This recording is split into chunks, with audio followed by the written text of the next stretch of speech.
Good afternoon. Thanks for joining us. We are following some breaking news here on 9 News at 4 o'clock. Sky 9 is over the scene of a shooting in Denver. This is East 47th Avenue and York Street. We heard about it about an hour or so ago. You can see there are many police vehicles there. You can see crime tape, some of the signs of something that has gone awry. 9 News reporter Lauren Scaffidi's been on the scene for a little while. She joins us now. And Lauren, we do know at least one person has gone to the hospital this afternoon. Yes, one person is in the hospital, Tom. We don't know their condition, but this is about as close as I can get. We're looking at the intersection over there. It's 46 North and York, but again, this is as close as I can get. It happened this afternoon. One suspect was brought to the hospital. Their condition is unknown, like I said. There are no other injuries reported right now. DPD says they responded to a weapons call around 2:30 this afternoon. We don't know what led up to this officer-involved shooting, but again, one suspect was taken to the hospital. I talked to someone nearby who works close to here, and he says that there really wasn't a lot of commotion or chaos as this unfolded, but he said that he saw people walking down the street this way. He saw someone waving a gun, he said, as they made their way back to this intersection, and then he said that he heard several shots. Again, this is really all that we know right now. We are expected to hear from police soon. They said that they'll have a briefing as soon as they get a little bit more information. I will be live here at 5 working to learn more. Thank you, Lauren. And roughly about the same time this shooting happened, we heard about another shooting in Denver. We have a live image right now. This is from 38th and Walnut. Right now, this is not believed to be connected to the shooting we just talked about near 47th in York. They happened, though, virtually at the same time.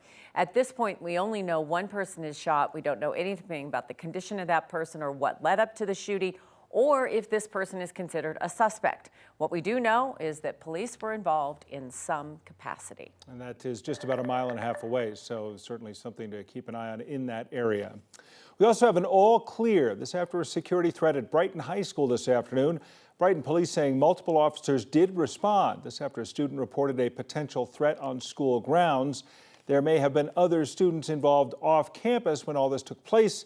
Still not clear what the potential threat may have been, but the school grounds have in fact been cleared by police. They say no threat was found officially.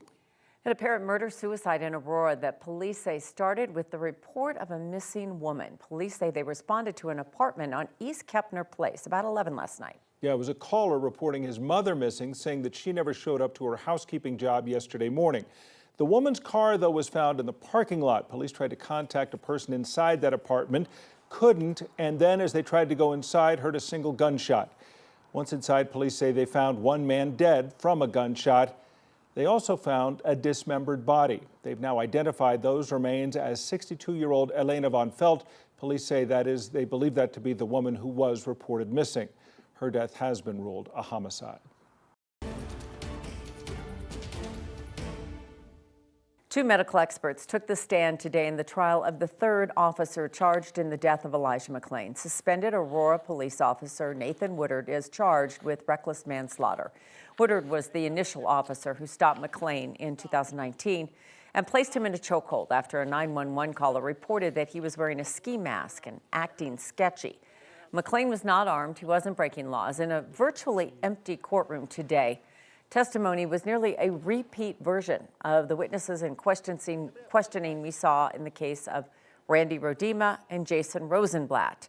Dr. Stephen Cina, who performed the medical exam, testified ketamine following forcible restraint was the cause of death.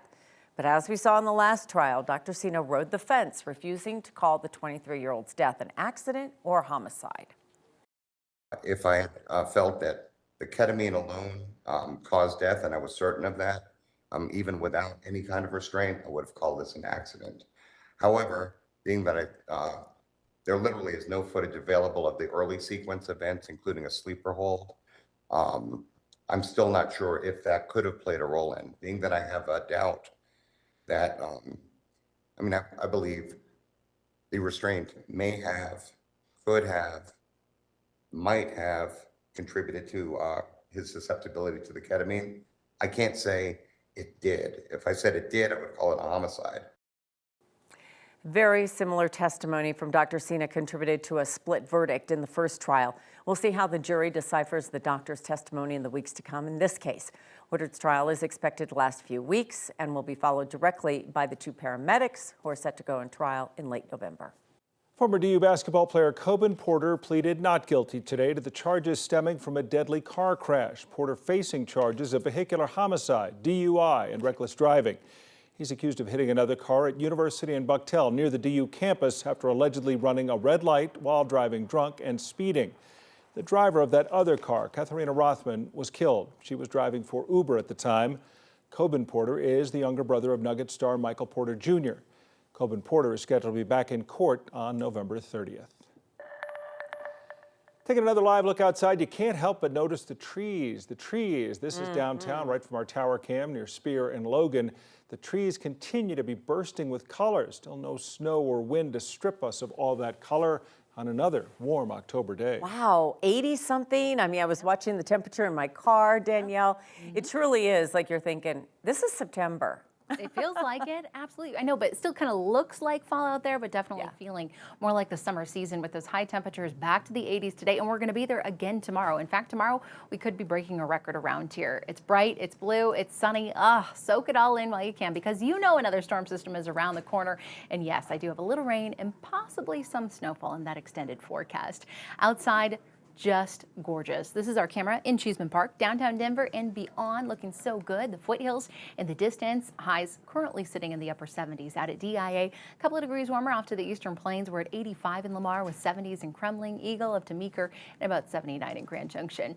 All courtesy this huge dominant ridge of high pressure that is taking control of the jet stream and our weather pattern. You can see some stormier skies around the upper Midwest towards Chicago. They're looking at some scattered rain showers. Otherwise, for us, it's all about the clear skies and the quiet, calm conditions for the next couple of days, not just here in Colorado, but many of our neighboring states. We have some really nice traveling weather, too. Like I said, record heat certainly possible as this ridge rolls back across the state. Tomorrow, high temperatures returning to the 80s for us. I mean, tough to find many clouds out there either. Tomorrow, it looks like we could be in for a record high tie. We'll talk how toasty we'll get, and then do we have some rain on the way? When is our next chance, and when will these temperatures cool off? I have all those answers when I see you in about 10 minutes. Okay, we need a patio tomorrow afternoon. Thank you, Danielle. ACT scores across the country are down for the 6th year in a row. The class of 2023's average composite score on the ACT was 19.5, down from 19.8 last year. 9 News reporter Lawrence Cafidi breaks down how Colorado students stack up. College is exhausting. Getting to college is just as tough. It's a hard test. It's very stressful. A new report from the ACT shows scores are down across the U.S. this year for the 6th year in a row. The average composite score for the class of 2023 was 19.5, down from last year's 19.8. Donna Anderson. I did take the ACT, yes, in high school. Is a sophomore at DU studying finance. She did not submit her ACT score when she applied. I was scared to submit it. I thought that it would affect my ability to get into college. Colorado public schools and universities have not required incoming freshmen to submit ACT or SAT scores since 2021. A change that Derek DeBose with DU Admissions says helps students. If your test is reflective of who you are, yes, submit it. But if it's not, feel free to not submit that test at all, and we will still evaluate you and how you best represent yourself. Post-colonialism and Edward Said, so. Hallie Fadel Moore is a sophomore who says she is more than a standardized test score. Doing extracurriculars, like being involved, like having an interest, having a good work ethic, are all important parts of coming to college and much more reflective of like students than test scores. While the national average is down, DU is seeing ACT scores go up. In 2020, 23% of DU applicants did not submit their ACT scores. For those who did submit their score, the average score was 29. In 2023, 62% of DU applicants did not submit their ACT scores.